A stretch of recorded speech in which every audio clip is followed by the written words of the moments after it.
اس ملک میں بہت سے ایکٹرز ہیں جس میں سیاستدان، اس ملک کے جرنیل، بیوروکریٹس سب شامل ہیں۔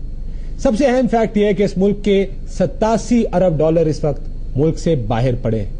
یہ ڈالرز اس ملک سے کرپشن کر کے اکٹھے کیے گئے اور یہاں کے بینکوں اور اداروں کو نچوڑا گیا، جس کے بعد یہ ملک سے باہر گئے۔ پھر مجھے یہ ملک بھی چلانا ہے، ظاہر ہے کیونکہ میرا ملک ہے، اس کے 87 ارب ڈالر ہیں، تو اس لیے جن لوگوں کی منت ترلا کر کے مجھے قرضہ مانگنا ہے ان کی ڈکٹیشن تو پھر مجھے ماننی پڑے گی، اور ان کے ساتھ ساتھ یعنی عوام کو بھی راضی رکھنا ہے۔ اب اس میں تمام لوگ ملوث ہیں۔ کون نہیں جانتا کہ اس ملک کے جرنیل بھی ارب پتی ہیں، بیوروکریٹس بھی ارب پتی ہیں، اور اس ملک کے سیاستدان بھی ارب پتی ہیں۔ میرے بچے گورے ملکوں میں بھی پڑھتے ہیں، کچھ تو وہاں کاروبار بھی کرتے ہیں، اس ملک کے سیاستدان ہو یا دوسرے شعبوں سے۔ اس میں سیاستدان، جرنیل، بیوروکریٹ جیسے میں نے کہا سب شامل ہیں۔ اگر کبھی ملک پر برا وقت آ بھی گیا تو مجھے پھر بھاگ کر انہی ملکوں میں جانا ہے۔ محترمہ بینظیر بھٹو لندن میں، زرداری صاحب رہائی کے بعد نیو یارک میں رہے، میاں صاحب سعودیہ چلے گئے، اور وہاں بیٹھ کر ان سب نے کہا کہ ہم پاکستان کے وسیع تر قومی مفاد کی حفاظت کریں گے۔ ایسا ہی نعرہ کہ مجمع میں مکے لاراکت طاقت کا اظہار کرنے والے سابق صدر پرویز مشرف بھی لگاتے ہیں کہ قومی مفاد میں وہ جلد پاکستان آئیں گے اور ملک کو اس نازک دور سے نکالیں گے۔ یاد رکھیے گا کہ پرویز مشرف صاحب بھی آج ملک سے باہر ہیں۔ جب ہمارے حکمرانوں نے بھاگ کر انہی ملکوں میں جانا ہے تو کیا ہم امریکہ، برطانیہ اور سعودیہ کے خلاف بات کر سکتے ہیں؟ اور جب اس ملک کے حکمران اپنی غلط پالیسیوں کی وجہ سے ملک کو نازک موڑ پر لے آتے ہیں اور اس وقت وسیع تر قومی مفاد کو بچانے کی ضرورت محسوس کرتے ہیں تو اور ایک اے پی سی بلا لی جاتی ہے۔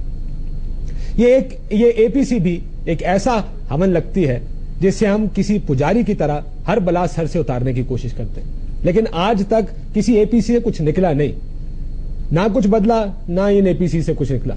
ہماری پالیسی، ہماری غلامانہ سوچ اور بھیک مانگنے کی عادت ویسی کی ویسی ہے۔ افغانستان کے مسئلے پر اتفاق رائے پیدا کرنے کے لیے کانفرنس سابق وزیر اعظم محمد خان جنیجو نے بھی بلائی تھی۔ صدر ضیاء الحق اس کانفرنس کے خلاف تھے اور نتیجہ کیا نکلا؟ بیچارے جنیجو صاحب کی حکومت ملک کے وسیع تر مفاد میں فارغ کر دی گئی۔ اقتدار کی غلام گردش میں جتنا اختیار جنیجو صاحب کے پاس تھا اس سے تھوڑا کم یا زیادہ گیلانی صاحب کے پاس ہے، اور گیلانی صاحب بھی اس حکومت کا حصہ رہے ہیں، ان کو تو یاد ہوگا۔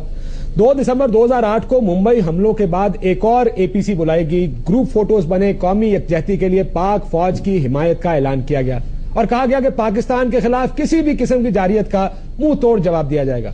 لیکن نتیجہ کیا نکلا؟ کچھ بھی نہیں۔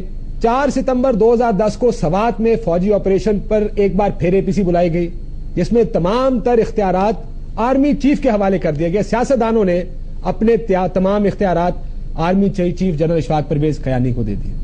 اب ایک اور اے پی سی کل ہوگی، کیا اس میں پیش ہونے والی تجاویز پر کوئی عمل بھی ہوگا یا پھر ان تجاویز کا بھی وہی حال ہوگا جو اس سے پہلے ڈرون حملوں پر پاس ہونے والی قراردادوں کا ہوا، جن میں للکار کے کہا گیا تھا امریکیوں خبردار ہماری حدود کی خلاف ورزی نہ کرنا، اور اگلے ہی روز ڈرون طیاروں نے اس قرارداد پر ایسے میزائل مارے کہ ان قراردادوں کے پرزے تک نہیں ملے۔